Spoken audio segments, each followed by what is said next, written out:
नमस्कार। आज मैं फिर आपके सामने अपराध की एक और घटना लेकर आया हूँ। आज के अपराध की भी घटना हालिया है, बिल्कुल हाल फिलहाल की है। प्रदेश हरियाणा और जिला है रोहतक। हुआ कुछ यूं कि 19 नवंबर को रोहतक के गांव कोहनी में शाम को हल्ला हुआ कि मर्डर हो गया। पुलिस को इत्तला की गई, पूरा गांव इकट्ठा किया गया। गांव की ही एक शादीशुदा लड़की सपना, जिसकी उम्र 23 साल थी, उसके भाई ने अपने दोस्तों के साथ मिलकर घर के भीतर घुसकर उसके ऊपर दसियों राउंड फायर किए। उस समय वो अपने कमरे में बैठी हुई बच्चे के बर्थडे की तैयारी कर रही थी। सपना की मौके पर मौत हो गई। भाई और उसके साथी फरार हो गए। पुलिस मौके पर पहुंची। पुलिस ने जो एसओपी है, पंचनामा या पंचायतनामा किया, पोस्टमार्टम के लिए बॉडी को भेज दिया। लोगों से पूछताछ की कि इस हत्या के पीछे क्या कारण हो सकता है। जो बात निकल कर आई उससे यही समझ में आया कि ये एक ऑनर किलिंग है। हुआ कुछ यूं था कि गांव कहानी का सूरज और सपना, ये दोनों एक ही सरकारी स्कूल में एक ही कक्षा में पढ़ते थे। सूरज का घर स्कूल के नज़दीक था और सपना का घर स्कूल से उसी गांव में थोड़ा सा दूर था। ये प्रेम कहानी करीब 4 साल तक स्कूल, यानी जब वो नाबालिग रहे होंगे, जब 15-16 साल के रहे होंगे, दोनों उसी समय ये प्रेम कहानी शुरू हुई। जब घर वालों को पता लगा कि ये तो गांव के ही लड़का और गांव के ही लड़की के बीच ये जो प्यार की पींगें बढ़ रही हैं, ये गांव के लिए नुकसानदायक है। गांव की ही लड़का और लड़की की शादी की इजाज़त समाज, रूढ़िवादी समाज बिल्कुल नहीं देता है। गांव वालों ने लड़की के घर वालों से बताया कि उसका घर से निकलना बंद करिए। अब वो स्कूल नहीं जाएगी, लिहाजा फौरन उसकी पढ़ाई रोक दी गई। उसको स्कूल जाने से रोक दिया गया। सूरज बदस्तूर स्कूल जाता रहा, लेकिन तब तक देर हो चुकी थी। दोनों एक दूसरे के संपर्क में फिर मोबाइल से रहने लगे। दोस्तों के जरिए सूचना और समाचार एक दूसरे तक पहुंचने लगे। लड़का लड़की दोनों ही सपना के बालिग होने का इंतजार कर रहे थे कि कब वो बालिग हो जाए और कब वो भाग कर शादी कर लें। गांव वालों ने लड़की के घर वालों को, लड़की दोनों को ये तंबीह की कि भाई ये शादी नहीं होनी चाहिए, गांव के लिए ये ठीक नहीं है। इसलिए दोनों परिवार अपने अपने बच्चों को समझाएं। पंचायत हुई, पुलिस तक बात गई, सरपंच ने गांव की पंचायत बिठाई, लेकिन ये दोनों नहीं माने। घर वालों को इसका जरा सा भी इल्म, जरा सा भी अंदेशा नहीं था कि लड़की कब 21 साल की होगी, कब शादी करने पर कोई रिस्क नहीं होगा, ऐसा इन बच्चों के दिमाग में चल सकता है। तो 22 मार्च 2022 को लड़की के 18 साल पूरे हुए और 23 मार्च 2022 को ये दोनों कोर्ट पहुंच गए। पहले से ही, करीब साल भर पहले से ही सब इंतज़ाम किया हुआ था कि जैसे ही ये 18 की पूरी होगी हम शादी कर लेंगे।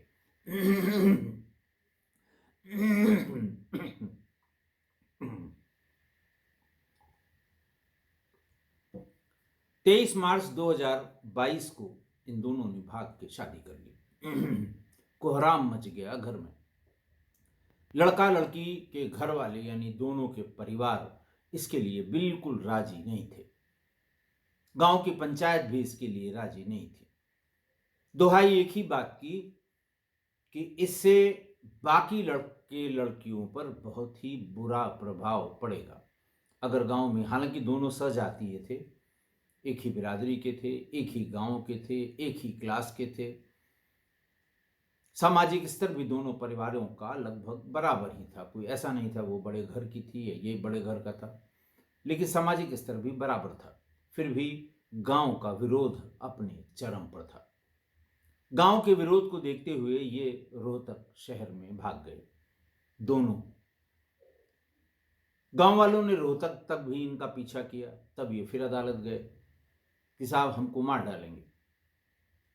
लड़के ने अलग दुहाई दी कोर्ट में, लड़की ने अलग दुहाई दी। पुलिस ने इनको संरक्षण दिया। सालों तक ये दंपत्ति पुलिस के साये में अपना जीवन यापन करती रही। लड़का अपने भाई को भी लेकर वहां गया था, सूरज का भाई साहिल। वो दोनों एक ही जगह रहे, पत्नी को अपने साथ रखा और सपना, सूरज अपना एक कमरे में रहते थे और उसका भाई साहिल उसी घर में रहता था। दोनों अलग अलग जरिए से अपना जीवन यापन करते थे। इसी बीच में एक लड़का भी हो गया। 2 साल पहले सूरज के पिता का देहांत भी हो गया। कहा यही जाता है कि पिता भी इस उहापोह की स्थिति से, इस परेशानी की स्थिति से बहुत परेशान हो गया था और इसी दबाव में उसका स्वास्थ्य खराब हुआ और बाद में उसका देहांत हो गया। लड़के लड़की ने शादी करके अपनी इच्छा पूरी कर ली। इच्छा का मतलब कि जो वो चाहते थे पिछले 5 सालों में, जब ये 14-15 साल के रहे होंगे, तब की इनकी प्रेम कहानी का, उसका जो वो चाहते थे कि हमें शादी करनी है, साथ रहना है, वो पूरा हो गया। लेकिन दोनों पक्षों के परिवारों में जो आग लगी हुई थी, जो उनकी परेशानी थी, वो दूर नहीं हुई, वो बढ़ते बढ़ते और बढ़ गई। जब करीब 3.5 साल निकल गए शादी के, तो इनको लगा कि अब सामान्य हो गई है स्थिति, क्योंकि इस बीच में सपना का भाई राखी बंधवाने के लिए सपना के यहां तक आया। तिथि त्योहार में भी वो रोहतक जाता था, तो जो कुछ उसके पास होता था तिथि त्योहार में दे के आता था। और बच्चे की पैदाइश के समय भी वो घर से सारा नेग और सारा सामान लेकर भी गया था। उधर सूरज के पिताजी का चूंकि देहांत हो गया, घर में एक मृत्यु हो गई, घर के बड़े की मृत्यु हो गई, तो उनका भी जो एटीट्यूड था वो सामान्य हो गया। दोनों को ये लगा, सूरज को भी और सपना को भी, कि अब तो शादी के बहुत साल हो गए, बच्चा भी हो गया, अब कोई विरोध नहीं होता, हम लोगों को वापस अपने घर चले आना चाहिए। दोनों ने डिसाइड किया, दोनों ने अपने अपने परिवार से बात की और ये दंपत्ति पूरी की पूरी वापस अपने घर आ गई, गांव काहनी में। लेकिन जैसे ही दोनों आए और गांव में रहने लगे, फिर गांव में लड़कों में कुलबुलाहट शुरू हुई कि ये गलत हुआ, गांव के ही लड़का लड़की की शादी गलत है, आगे आने वाली जो संतानें हैं उन पे बड़ा खराब प्रभाव पड़ेगा, उनको कैसे रोका जाएगा, फलां की लड़की भी है, फलां के लड़के भी हैं, इनको हम कैसे रोकेंगे अगर वो ऐसा करते हैं तो। पंचायत बुलाई गई, फिर से एक बार कोशिश की गई, मतलब पंचायत ने यहां तक कोशिश की, चलो शादी हो गई है, बच्चा हो गया है, लेकिन फिर भी ये दोनों अपने अपने घर पर रहें, ताकि आने वाली संतति को, आने वाली संतानों को इसका खामियाजा न भुगतना पड़े। बात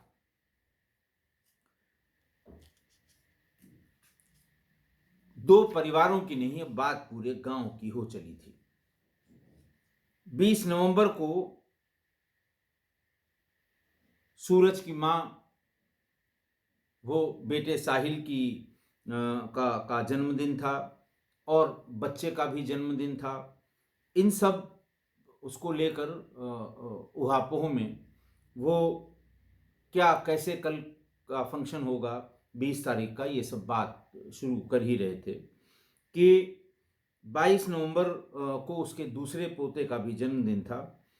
लेकिन सवेरे सवेरे ही 4 लोग जिसमें सपना का भाई संजू और उसके दोस्त शामिल थे, वो पहुंच गए अपने बहनोई के घर पर, यानी सूरज के घर पर।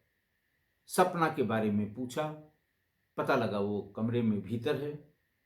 संजू धड़ाधड़ भीतर गया, हाथ में जो उसके पिस्टल थी वो पिस्टल निकाली और सपना पर कई राउंड फायर कर दिया। भगदड़ मच गई। मारने के बाद संजू और उसके दोस्त वहां से भाग गए। बाद में सीसीटीवी कैमरे में भी इन लोगों का भागना कैद हुआ। सफेद कपड़ों में मुंह बांधे हुए बाकी दोस्त वहां से भाग रहे थे।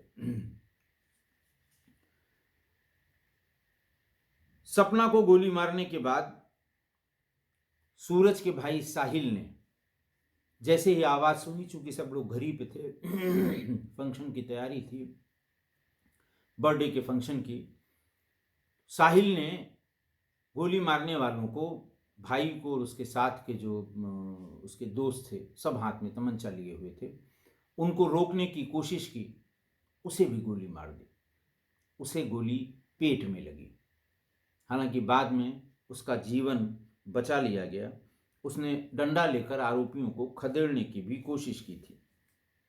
बाद में घर की औरतों ने उसका हाथ खींचकर भीतर कमरे में बंद कर दिया, वरना उसको भी मार दिया गया होता। सूरज की मां निर्मला देवी ने बताया कि सूरज और सपना की शादी के पहले एक तो पूरे गांव ने मिलकर सपना के परिवार को समझाया, दूसरा सूरज के पूरे परिवार ने मिलकर सूरज को समझाया, लेकिन दोनों ही इस बात के लिए राजी नहीं हुए कि वो शादी नहीं करेंगे। सपना के परिवार वालों को भी धमकी बराबर मिल रही थी कि बेटी को अपने समझा लो, वरना इसका बहुत बुरा हाल होगा। खैर, संजू को गिरफ्तार कर लिया गया। संजू के साथियों को भी गिरफ्तार कर लिया गया। उनको परसों या कल शायद उनको जेल भेज दिया गया। नटशेल में ये कि दोनों की लव स्टोरी स्कूल से शुरू हुई। जब सपना के परिवार को पता लगा, उन लोगों ने उसको स्कूल जाने से रोक दिया। पाबंदी और बंदिशें बढ़ा दी गईं।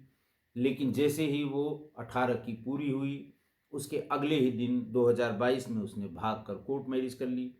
धमकियां मिली तो उसने पुलिस से सुरक्षा की गुहार लगाई और पुलिस की सुरक्षा लगा दी गई। साल भर वो सुरक्षा के घेरे में रहे पति पत्नी। सूरज के पिता का देहांत हो गया। इन लोगों को लगा कि अब सब कुछ सामान्य हो गया, लेकिन गांव लौटने का ही फैसला सपना की जान ले बैठा। सपना की मां अनीता ने भी बहुत ढेर सारी बातें बाद में बताई और बाद में प्रेस को भी उसने संबोधित किया। उसने कहा कि ऐसे हालात पैदा हो गए थे कि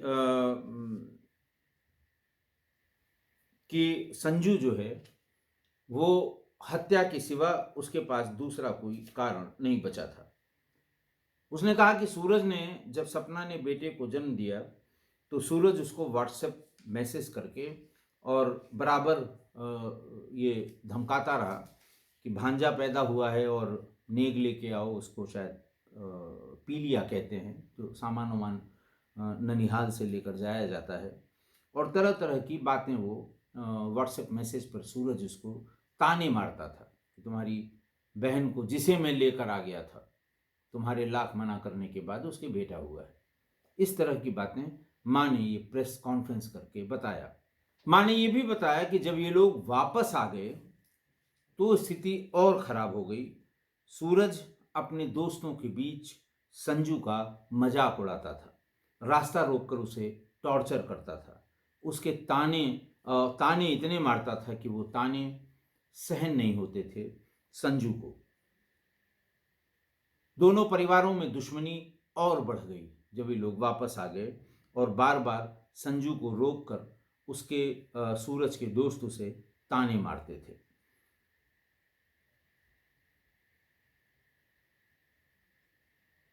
सपना की माँ ने और बातें ये बताई कि सरकारी स्कूल में पढ़ते थे, उसके 3 बच्चे हैं। सपना ने बताया सबसे बड़ी सपना थी, उससे छोटा संजू और उससे भी छोटा एक और बेटा। गांव के सरकारी स्कूल सूरज के घर के पास है और उसी में तीनों बच्चे पढ़ने जाते थे। सपना और सूरज भी एक साथ ही स्कूल में पढ़ते थे, इसीलिए आपस में मिलना जुलना शुरू हुआ। शादी के बाद सरपंच के घर पंचायत हुई। अनीता ने यानी सपना की मां ने बताया कि सपना 22 मार्च 2022 को 18 साल की हुई और 23 को सूरज के साथ भागकर उसने शादी कर ली।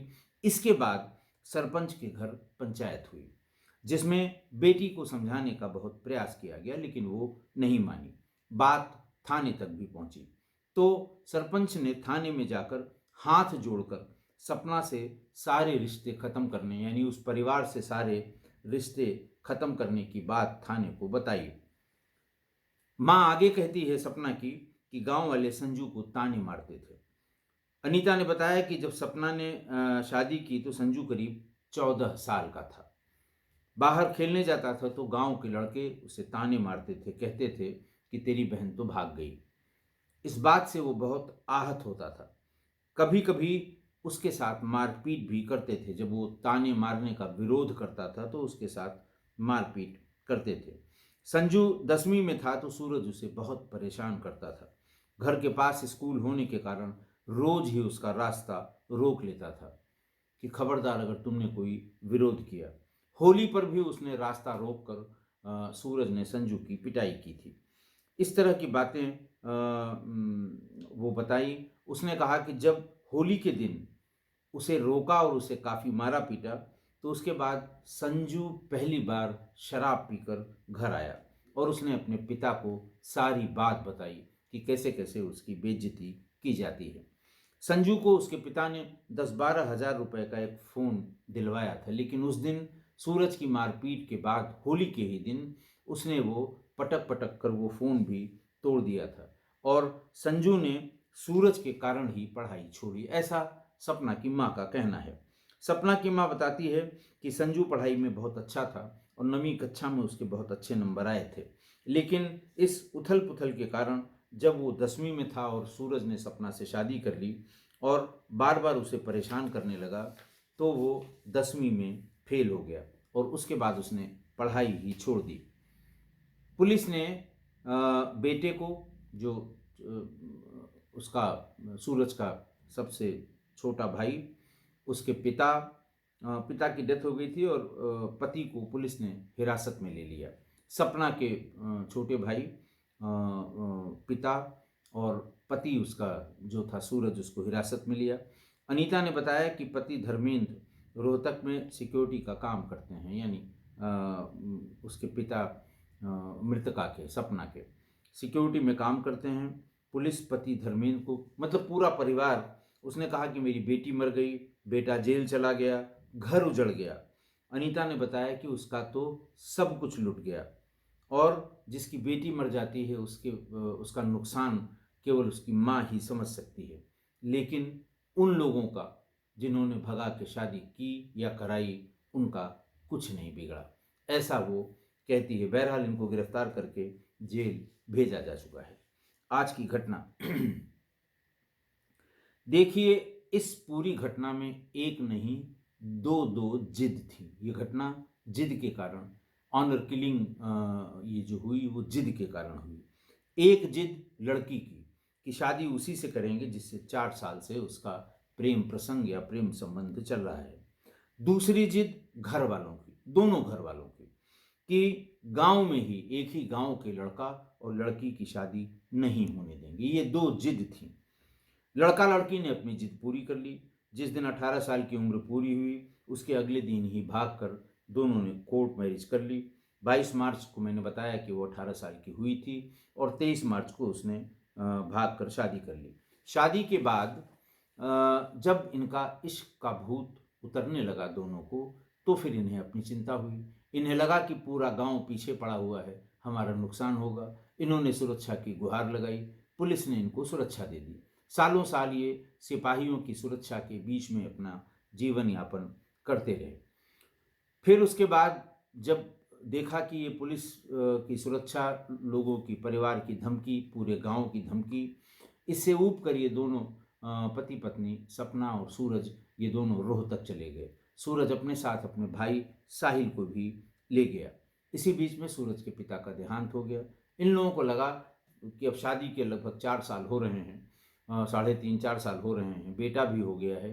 अब जो स्थिति है वो धीरे धीरे करके सामान्य हो रही है।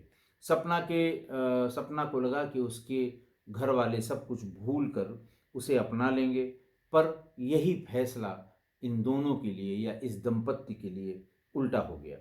परिवार की जिद नहीं पूरी हुई थी, वो अंदर ही अंदर सुलग रहे थे। लड़का लड़की की जिद पूरी हो गई, लेकिन दोनों परिवारों की ये जिद कि ये शादी नहीं होनी चाहिए और हम रोकेंगे, हम इनको सबक सिखाएंगे, ये पूरी नहीं हुई थी।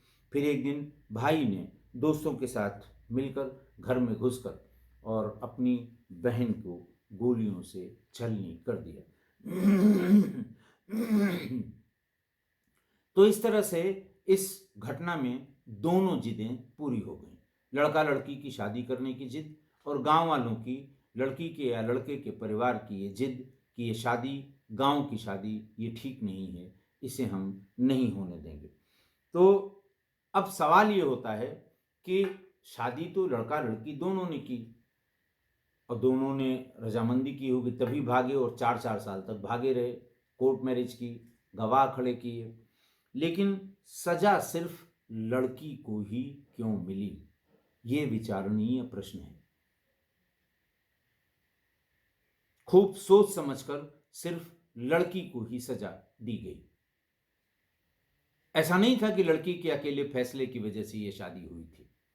शादी दोनों की हुई थी, दोनों ने जानबूझकर शादी की थी, दोनों परिवार ने दोनों को खूब समझाने की कोशिश की थी, लेकिन दोनों परिवारों के भारी विरोध के बाद भी इन लोगों ने भागकर कोर्ट मैरिज की थी। लेकिन शायद समाज का यही दस्तूर है कि जब भी महिला पुरुष दोनों से गलती हो तो ये समाज महिला को ही दंडित करता है। इतिहास, पुराना, नया, वर्तमान, ये सब इस बात का गवाह है कि दंडित महिला ही की जाएगी और पुरुषों को बरी कर देता है ये पुरुष प्रधान समाज। और इस घटना में भी वही हुआ, गलती दोनों की, लेकिन सजा सिर्फ सपना को। आशा है आप मेरी इस बात से सहमत होंगे। आज के लिए इतना ही। बहुत बहुत धन्यवाद।